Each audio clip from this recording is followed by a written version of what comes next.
Behrouz Taji from UNSW as our final speaker in this mini course. And I think he's telling us about isotrivial. Yeah, thank you for the invitation. So this that closely related to what we were talking about. But the good news is quantity is in time quantity, so it had that connection. So I mean, as you can see, I've already cheated. So there's some of the goals. We work with all right, we'll go over some standards. So whenever you see that projected morphisms only, and X and B will be smooth and projected, sometimes these are unnecessary assumptions, but that's okay. Right. And the problem is, I kind of want to say that, let's say the basis P1, I'm making this a bit weaker than what I advertised in the abstract. So let's say the basis P1, and what I'm trying to say is, if if the fibers are Huygens terms, so if the fibers are Huygens terms, or more generally they're canonically manifolds, then the atom structure in the fibers should not vary over P1. So meaning that the morphism should be isotrivial. So that is, all fibers are isomorphic. And this is notation just saying that. So there's no variation in the atom structure of the fibers in such a pattern. And so this is a special case of something more general, but that's what I want to try to prove. So that's what I'm going to do. And the philosophy is always this. So we're going to try to prove by contradiction, saying that if there is variation in the atom structure of the fibers in this family, then that kind of produces a line model for us that is positive, and by positive here it just means apple, because I assume that the basis of dimension 1. So we can construct an apple line model that can be embedded inside of action function B. Now, when I say inside of action structure on B, as you will see later, it's not completely true. Sometimes we have to sort of embed this line model inside an extension of a action structure. And this is where the Hodge model stuff comes in. And then the contradiction comes from the fact that that specific base that we're talking about, for example, in this is P1, should not support such action. So that's the general sort of strategy for proving things like that through Hodge-Bedic methods. Could you just explain what like it's not like the 10 polarized manifold? What you don't need just the one example. Oh yeah. So I'm just saying that there's a polarization that is canonical on this undefined General type. And Behrouz, can you just briefly comment on the history of this problem? Right.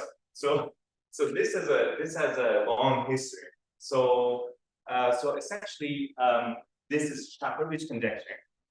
When the fibers are curves, so Shafarevich made this conjecture that over P1, all such families would be isotrivial, with the fibers being curves. And then sort of Popa-Schnell realized that this conjecture has something to do with Mordel's conjecture. And actually, that's exactly what it proved. We proved that if you can prove Shafarevich conjecture, you can prove Mordel's conjecture over function fields, which is exactly what Hodge and Arakelov did. So they proved Mordel's conjecture over function field exactly by proving things like this. Then, so Vide came along and asked the same question for higher dimensional fibers case. So he asked that, okay, so Hodge and Arakelov proved this when the fibers are of dimension 1. Is it the same true when fibers, we're looking at fibers of higher dimension, now with this condition, assumption? And this was proved by, I think the first proof in higher dimension is by Migliorini, the surface case, when the fibers are surfaces. And then Sander Kovács proved this in general for the counterpoint case over base of dimension 1.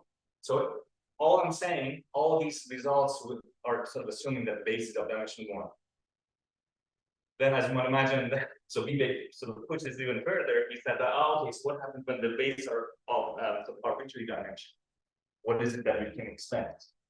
I'm not getting into that because then I need to be saying what the diagram string is thinking. Yeah. So, but yeah, this has a very rich history. Okay. So as I said, I'm going to use Bayesian quantifiers, and I know you've heard about this stuff already. So I'm gonna add just a few more details to what you've already heard. Okay, so I'll start with so degenerate part structures, and by this I mean just Bayesian part structures. So my F is as before, and this is already not so too much. I don't need to be projected, but let's just assume that's true. So I'm going to look at the relative Doran complex. So this is Doran complex, and then right. So by the definition, when this thing is 0, then I have ONX, and when this thing is n and n is a relative dimension, I get the relative dualization. Okay, so this comes with a filtration or filtration best. So this filtration. And with that, this induces partial filtration. This induces partial filtration.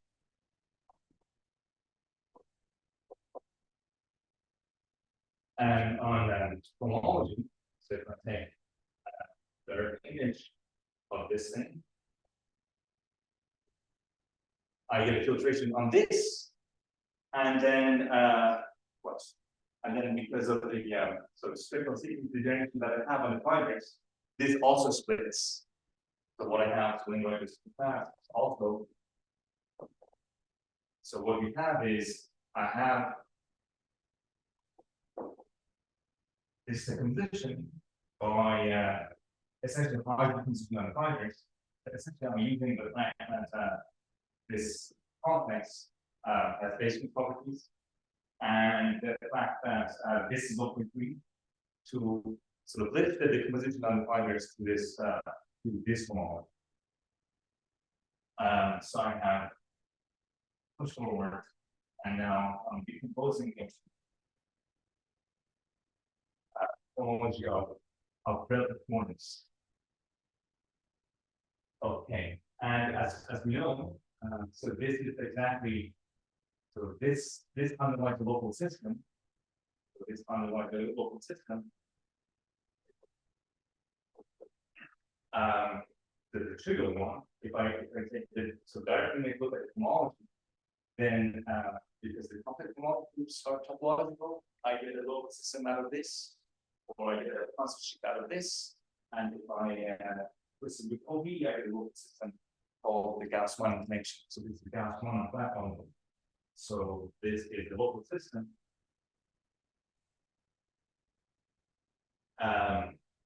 Which is usually so yeah. So I'm going to use this, and maybe also get that sometimes. Yeah. So this is the Gauss-1 plant connection underlying these complex homologies which are bias.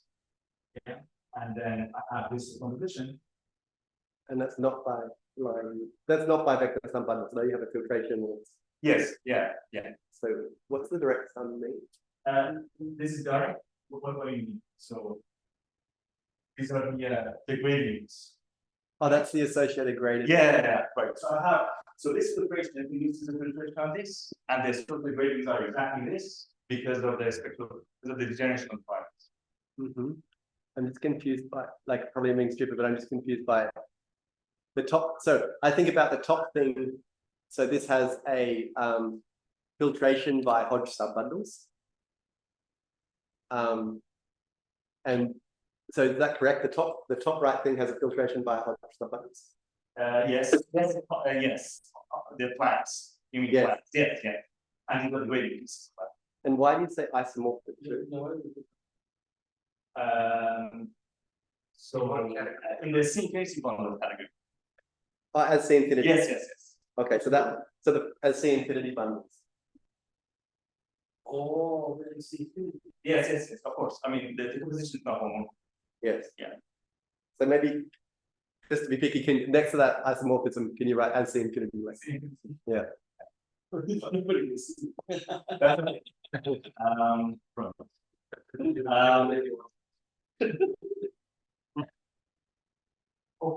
so now what I want to say is, so this gas, so I want to get to the, so I want to come to go from this picture to the picture where I have a filtered model, filtered view model. Yeah, and to get from here to there, I have to see how does gas connection behave on the output. So I'm going to try to do that further.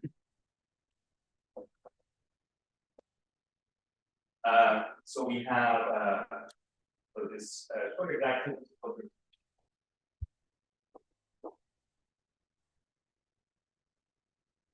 And this uses this one induces a increasing deflection on the rest forms, the so-called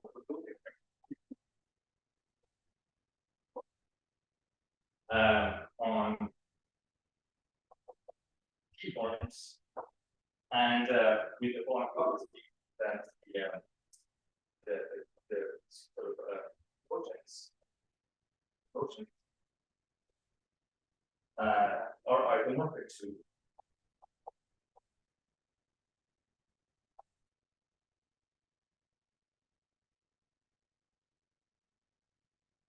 these things. Okay, so I think I can now erase the general philosophy, but I'm going to have to try to remember what the general philosophy is. Okay, so I'm going to find. So what I'm trying to do is I want to analyze how gas connection acts on the hard flags. So out of this filtration, what I get is, so the part that is very important here is this one. So I have, so according to that, my first or the zero grading is exactly the key forms. So I have that, and then all right, so what do I have? Then I can fill up F2s.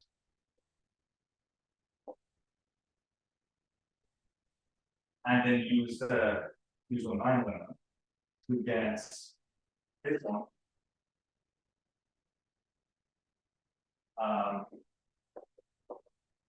And what I care about, so this one, according to my argument, is exactly pullback of form to dance thing. So you see, I get this shift of degree as I go from here to there. Okay. So this extends to filtration on the Durand complex itself. Okay, so this extends to filtration to the Durand complex. And if I repeat that, what I get is 0 or 1 with the other Durand complex should be 1, something in the middle, and the Durand complex. Yeah, so this is the 0 weight piece, and this is the first weight piece. Okay, so what I'm going to do, so what we can do is I can look at the connecting maps that I get out of this short exact sequence. So I can do that. So I can look at push forward of this, and then find this map. Yeah, so this is just applying homology. In short, have this long exact sequence homology, and these are the connecting maps of that. So, right, so this is the map bundle that we have, and I have a sort of linear map constructed out of the homology, long exact sequence of homology. And what happens is this map exactly coincides with the gas connection, and this is not a good result. So catch other show that this is exactly the gas connection. And so from this, we can actually see, so from this description of gas bonding connection, we immediately see how this connection behaves on the Hodge flags. So let me say the filter. A silly question, is it important for what we've done previously that the base was spectrum 1? No, yeah, none of this requires that. Yeah, sorry. It helps that I keep that, because sometimes there are things that I do that only works for 1 inch space. But this PHS it has nothing to do with 1 inch space. Yeah. Okay, so the filter version reads. So now I can look at the right, the filter version of what I want to say. So this is what I want to refer to as Closed-loop short exact sequence. And I'm doing that because I will keep coming back to this.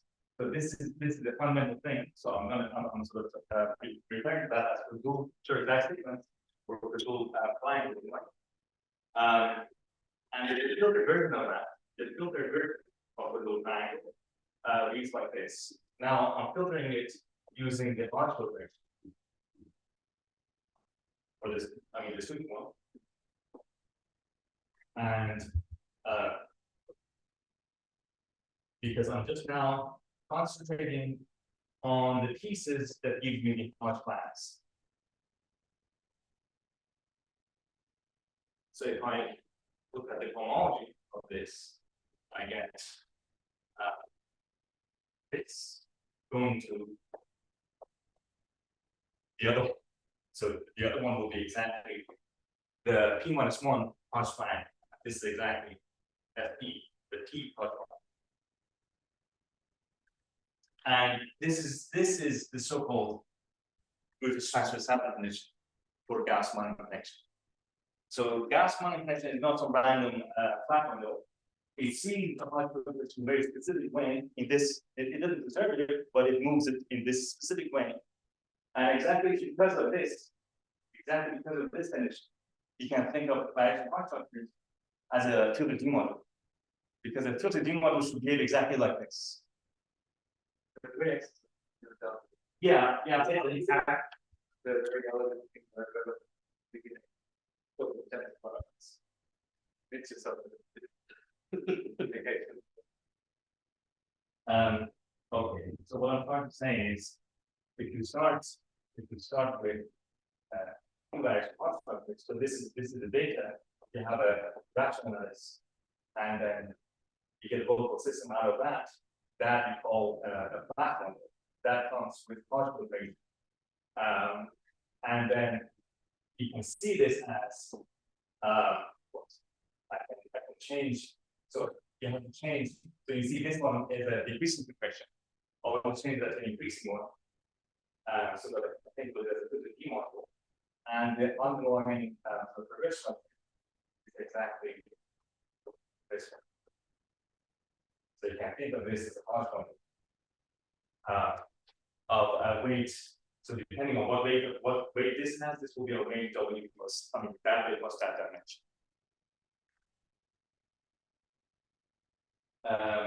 Okay, so right. So the observation that I want to make is, so you see what happened up. I just erased the thing that happened. So we start with a sort of a trivial local system. We push it down, and then at the level of homology, we get even more interesting local systems. Right? So that's what we did. We start with a constant G, push it down, and at the level of homology, we find various models, so the more interesting path connections, more interesting local systems. And that's exactly sort of prototype of things to come in the story of cyclist composition. So that's exactly what happened in that situation as well. Right? Start with something trivial, push it down, and then at the level of homology, we see even more interesting. Okay.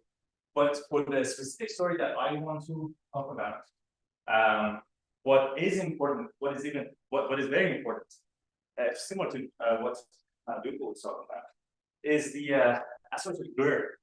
So the associated GERD that you get out of the Hodge filtration has even more structure, which is incredibly important for us for this topic. So, so further, we also have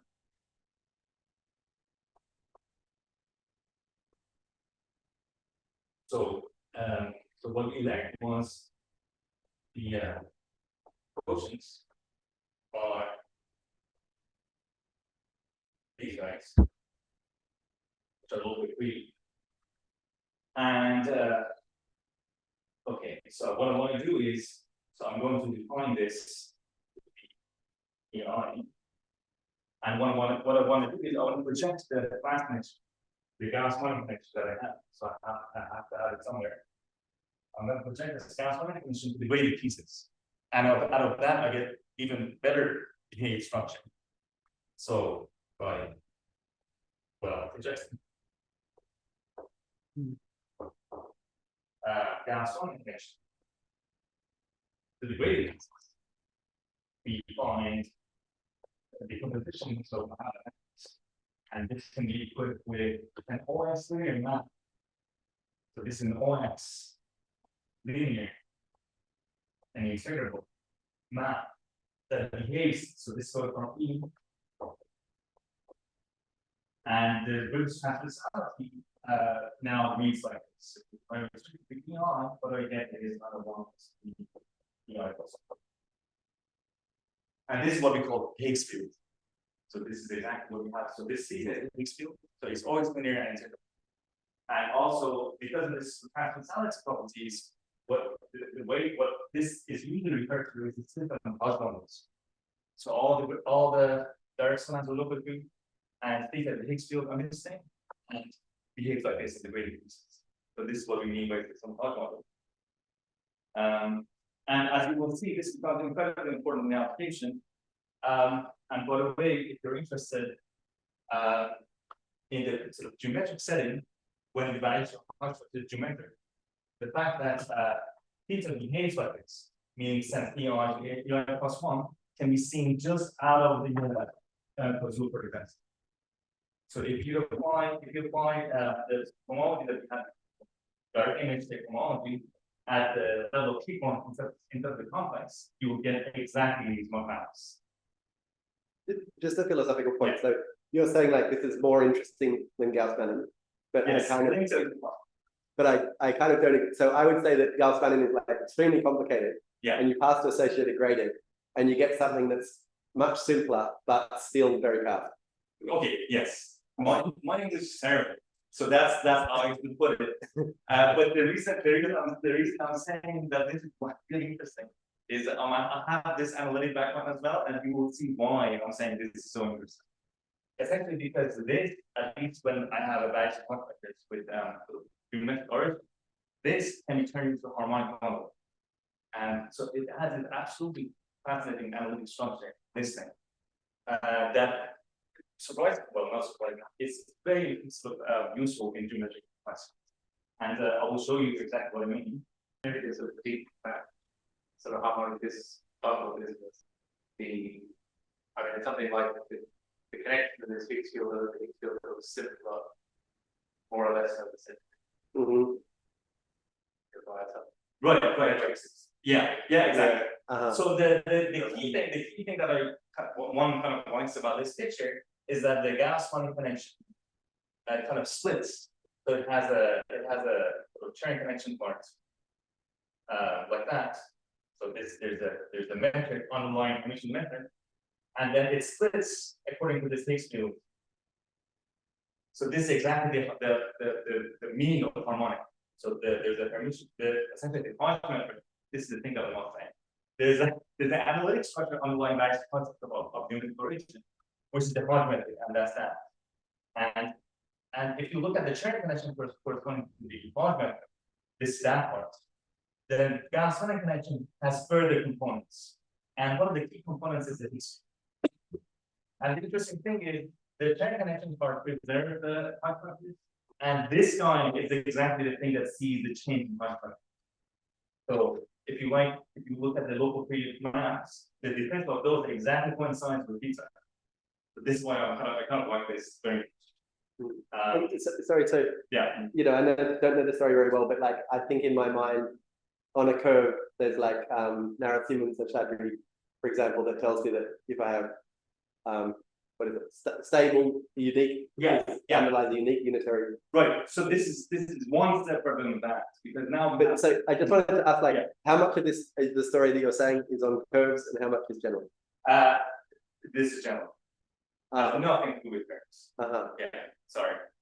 Yeah, we're going to prove the curves first. Right. Right. Mm-hmm. At least from your point of view, this sort of Simpson correspondence point of view, then yes, of course, compared to much easier. But when you already know that the binary branch wants to add primitive origin, the harmonicity of the quantum is for free. You don't even need sense, sorry.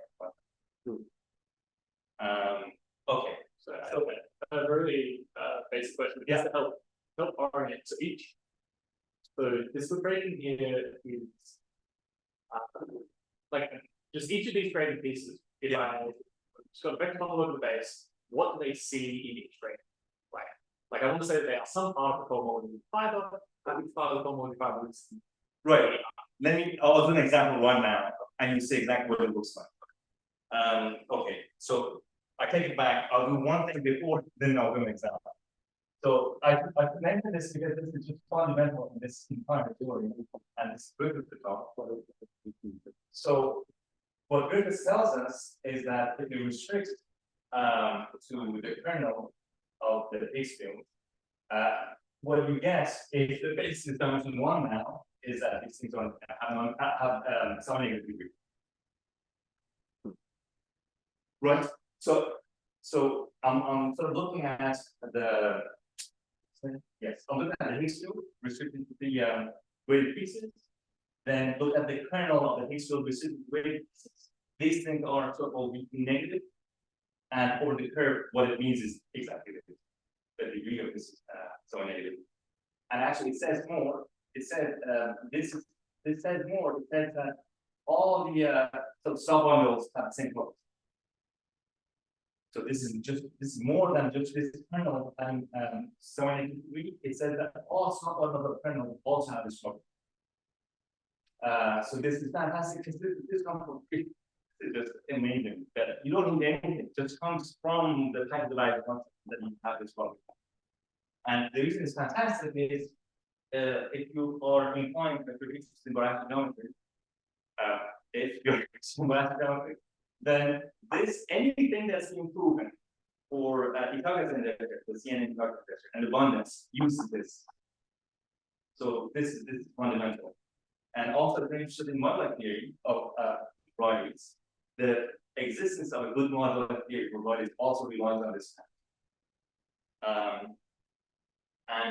So let me quickly say exactly what I mean by this. This is corollary.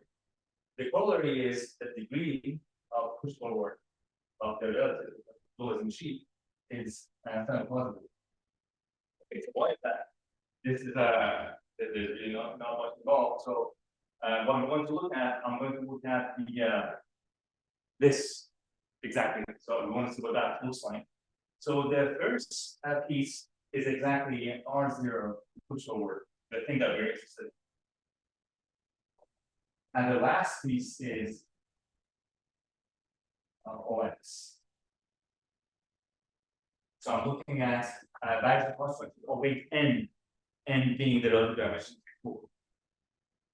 Okay, so why am I doing this? Well, I know something about this guy. So you see the Higgs field takes this to that, takes this to that, and takes this entirely to 0. So this is exactly fits in that picture. So the degree of this guy is somewhat negative. Right? But by third velocity, this is equal to that. So that has to be set up.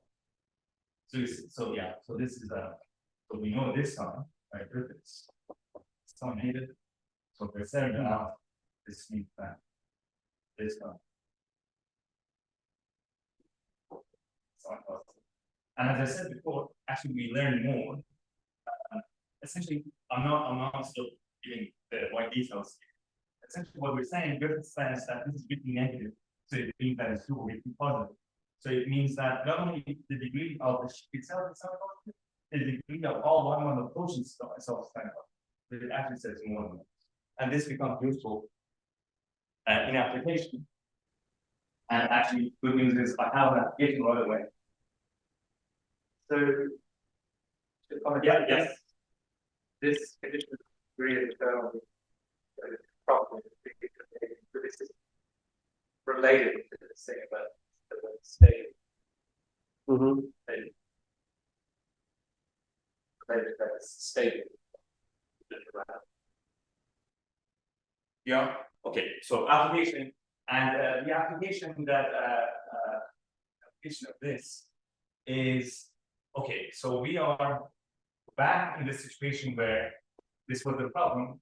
So B is P1, and I'm assuming that the fibers are high-transfers. Now let's assume that these things are not hyperelliptic because I want to use Torelli there. So let's say we're in a situation where we have a local Torelli, and now there's an immediate application of that. But really, and just because just about Yes, or the variation in the adverse structure determined by the variation constant. Yeah. Okay. So right. So what was the velocity? The velocity was that let's say there is variation and prove that get it. Yeah, so I'm going to assume that there is variation and get it contradiction. So let's look at that large model as before. So our push forward. So we know what this is. So I'm going to look at the variation means the Higgs field is non-zero. So. exactly. But that's what we're going to use. That's exactly what I'm going to use. Because I have Torelli, variation at every structure exactly means that. So I have the Higgs field is the state of yeah. For X. And as you just said, what we know that this is non-zero. Okay, so now if I so let me sort of give things names. So let me call this this. So this is E0, this is E1 in that notation. So what do I have? So you see over P1, this splits, right? Over P1 is the bundle, it splits. And then I have this sort of B positivity state saying that the degree of this is sound positive, and actually the degree of a long one goes into sound positive. So what you see in this splitting, it just points to net y models. So all these direct summands is splitting of that are net y models. So so what I'm looking at is I want to look at the image of these line models under theta. But you see, because theta is not zero, one of these line models survive. They cannot all die, so one of them survives. So this splits by net one model is very kind of positive. And then because this is not zero, one of them should survive and lands inside E1. Yeah. So what do I have? So this one has a positive degree. This one is definitely strictly negative. This one is exactly because of the first thing is semi-negative because it dies if you apply instance of 2 units. So on one side of the right hand side, something strictly negative, and I'm injecting something semi-positive into it. So that cannot happen. So that means that I have to have at least one single fiber if there's variation. Yeah. So in other words, any smooth family over P1, smooth projected, has to be outside. Under that condition, that is, you have to look for it. Okay. So that's kind of. So the funny thing is, you don't need, well, I mean, once you have that knowledge, you don't need much after that for proving a thing like that. The problem is, as soon as we want to turn this into a higher dimensional fiber situation, and I'm not doing a good job. Higher dimensions. Okay, you don't have local already, so that's the first thing goes away. And what happens is, so this is what happens. So if you have variation in the family, what happens is you can show that essentially this guy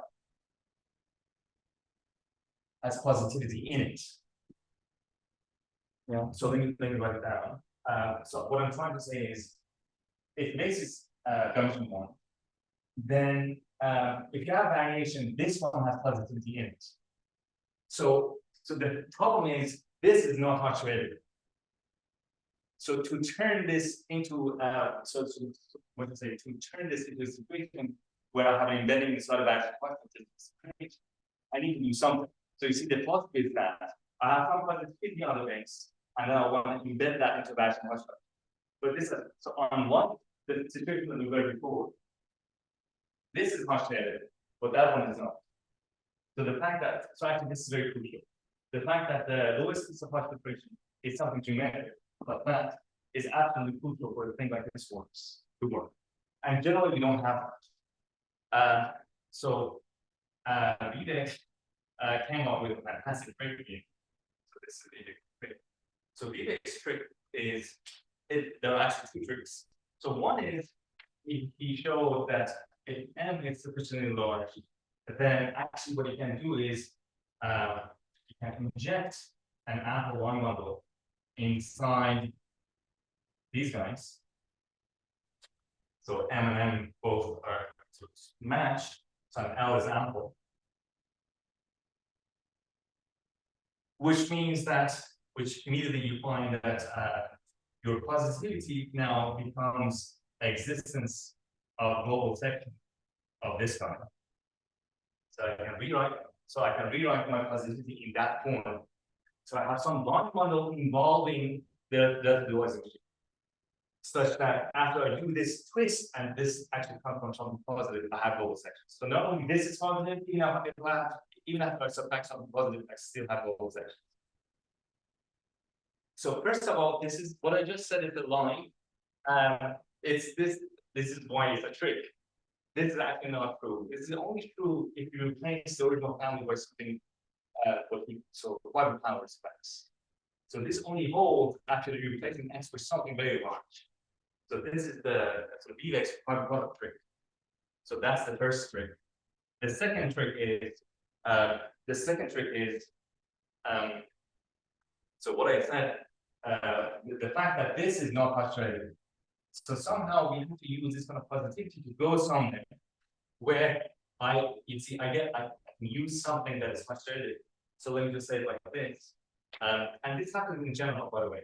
So if you have seen, so you see this, we saw that this is really positive, just on brackets.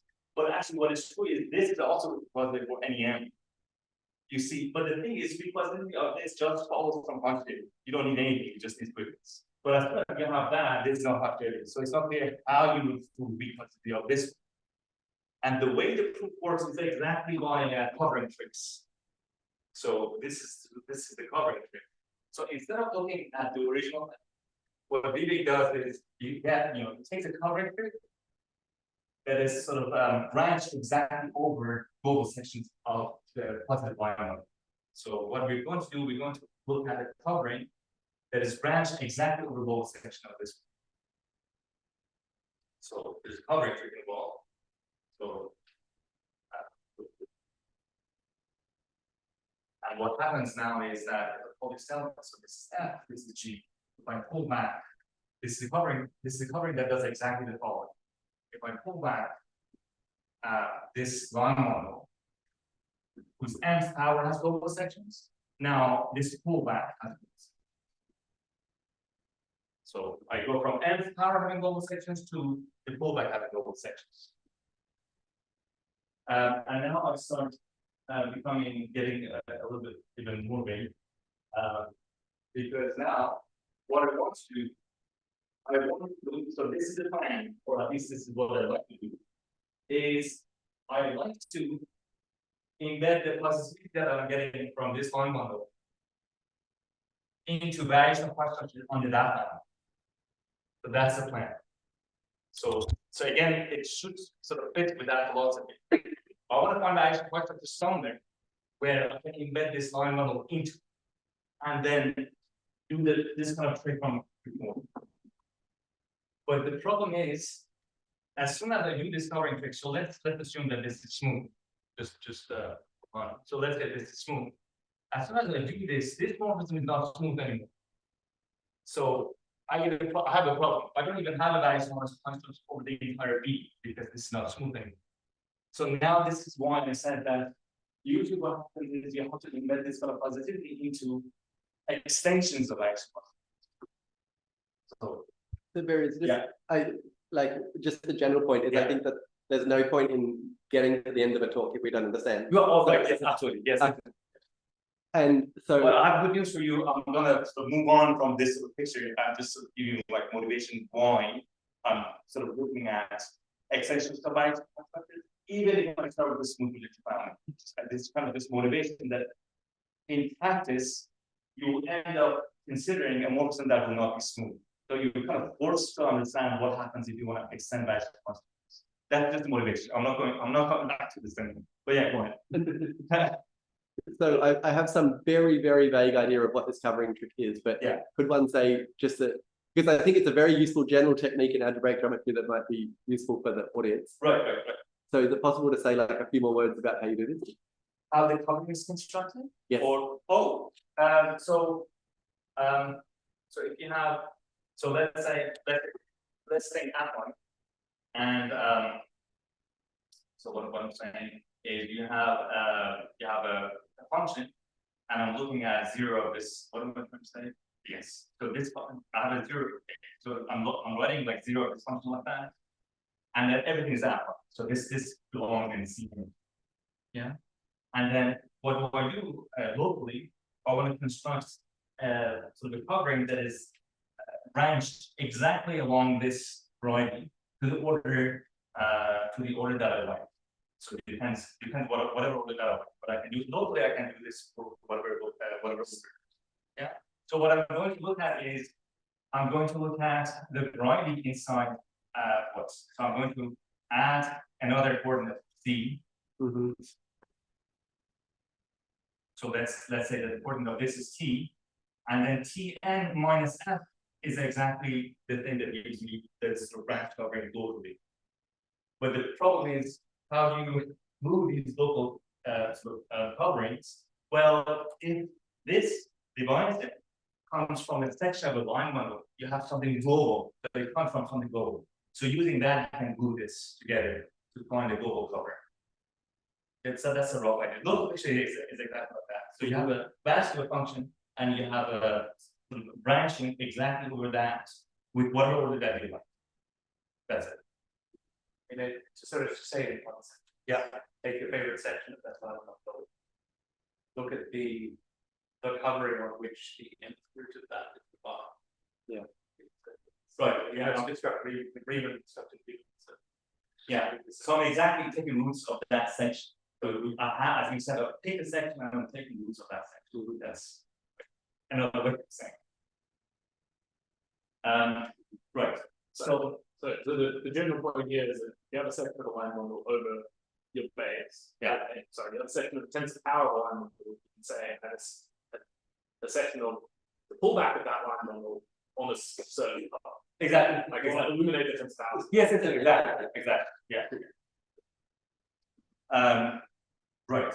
So now, is that what we're interested in? So now, essentially, I want to analyze or study variation of this one, which is not smooth anymore. So I'm looking for. So I know with the smoothness of this, I have variation of structure as before, but that is not good enough because I want something more entirely. So I'm looking for the candidates for extensions of this variation. So okay. So candidate one, and there's a so candidate one is the so-called canonical extension or the linear extension.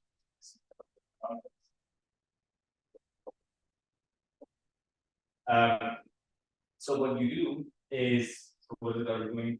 So we're looking at maybe instead of saying this, let me just say this. Because of the fact that the monogamy of the gas line connection here is quite important, then I have an extension of the variation constant by let me call this a vector model with logarithmic poles along the discriminant models of it. By the way, so this refers to this choice of interval that I picked for the eigenvalues of the residues. but it's not that important. The important thing is, because this variable constitutes geometric, I have these options. I have these sort of options for extending the background of the underlying variable constant in a specific way. So I only get logarithmic rules. So I have this regularity. And this one actually comes, so the multiple equation, so I could also say that multiple equation also extends for this one. And this is the Schmidt results, which means no equal over here. It says that the multiple equation extends as local features with local free covariance. So I can look at the verb. So as we go, I like verb more than the thing itself. And so verb of this exact again splits like that. And this one has now logarithmic folds. So this is the system of polynomials with logarithmic folds. So this exactly extends the verb over the smooth folds. So this is one candidate. And actually, I'm not looking for any candidates. I'm looking for candidates that are geometric. And I'm not extending one. What I mean by this. So because I have apparently timed this very poorly. So what happens to the result of speed rate that says that these pieces are exactly defined on push forward of the relative log forms. So let's say this is minus ZB log of that. So that's what I mean when I say geometric. So these weighted pieces are not something random, they have geometric meaning. And the fact that they have geometric meaning is absolutely important for applications. For example, this immediately says that the first weighted piece has something to do with the relative efficiency. And as before, in the application, this is important for us. So that's why I'm taking that as a candidate for extension. So the first non-zero weighted piece of this has geometric meaning. Also, the entire thing has a geometric meaning, which gives it functorial properties. Exactly because of this geometric meaning, gives it functorial properties. So that's one candidate. And the other candidate that, because of my poor time management, the other candidate is the Hodge model extension. So this one is by Saito. We can look at, so this is the picture that we had before. We have this trivial Hodge model. We push it down, and at the level of homology, we see interesting things.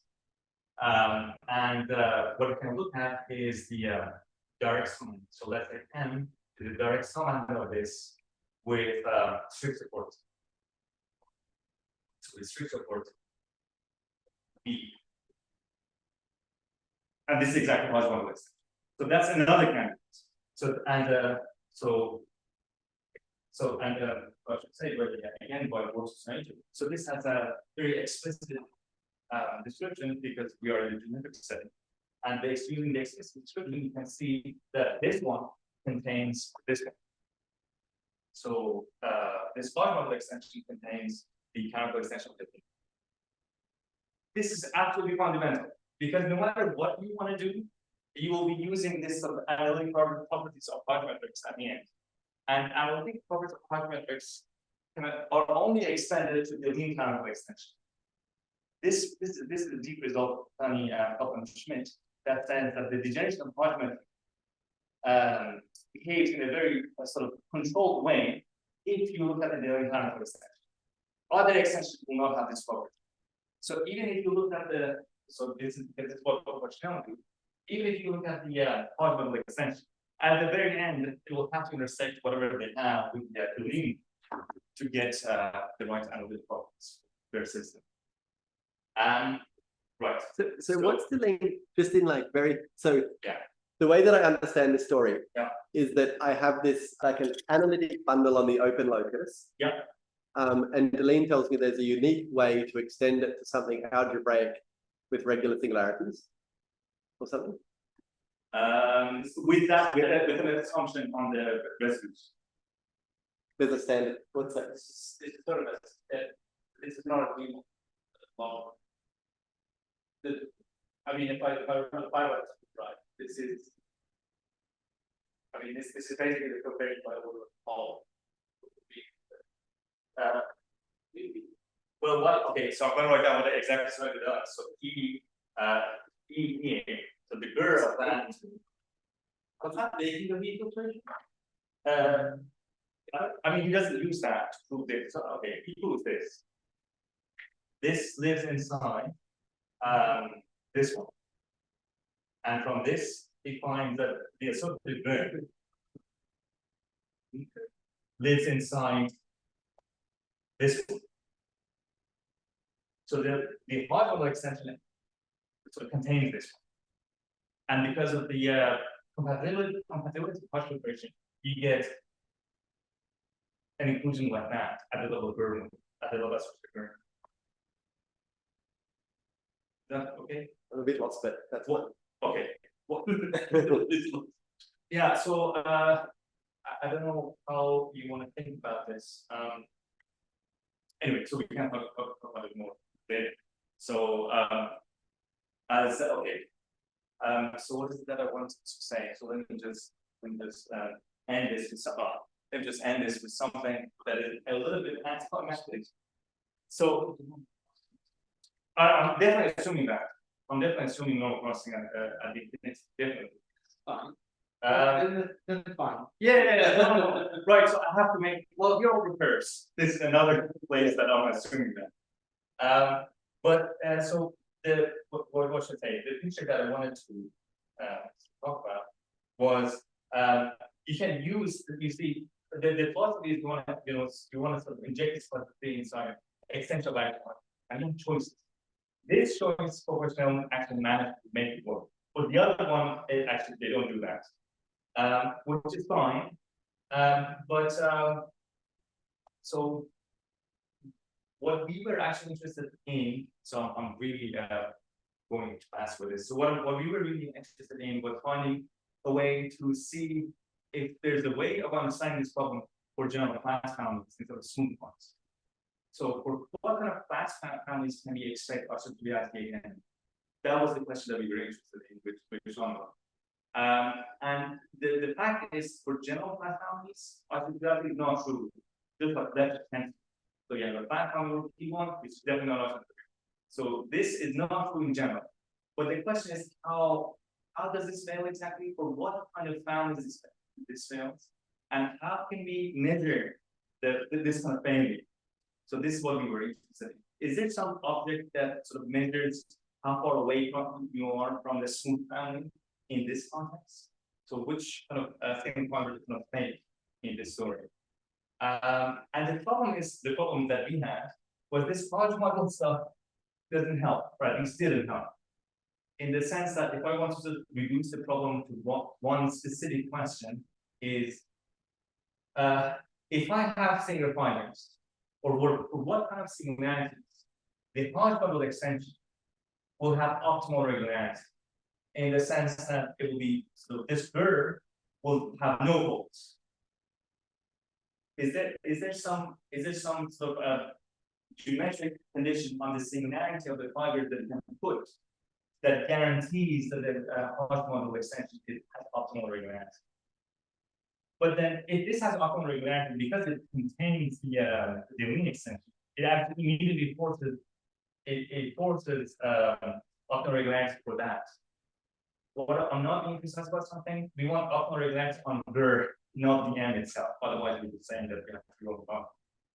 So we're saying that is there some kind of condition that guarantees optimal regularity on this one? And okay, so and then we couldn't come up with an answer using Hodge models. So we came up with sort of another way of doing this business. So instead of looking at Hodge models, we constructed. So you remember at the very beginning, I said that sort of the groups from transversality just follow, or the Gauss convention construction coincides with sort of the connecting map that we have in these Kurzul triangles. So what we did, we constructed those Kurzul triangles in the right category. You can do that. And it's completely compatible with the smooth form. So whenever your family is smooth, those sort of drive up is exactly quasi sort of filtered isomorphic with the smooth ones. And then using those, actually, we could sort of, one thing that we could do, we could inject positivity that we're looking for directly inside the building kind of extension, instead of using hard models. So instead of going to the hard model extension and intersect the building extension, intersect with this one to do the thing that we want to do, we get a direct map inside the building kind of extension. And the other thing is that sort of causal triangles seems to say something about similarity, which we couldn't get out of hard model construction. But at the moment, it's not absolutely clear what it says, because it's kind of a non-categorical condition, and we cannot. It's so difficult to compute for actual examples what that means. I can explain what I'm talking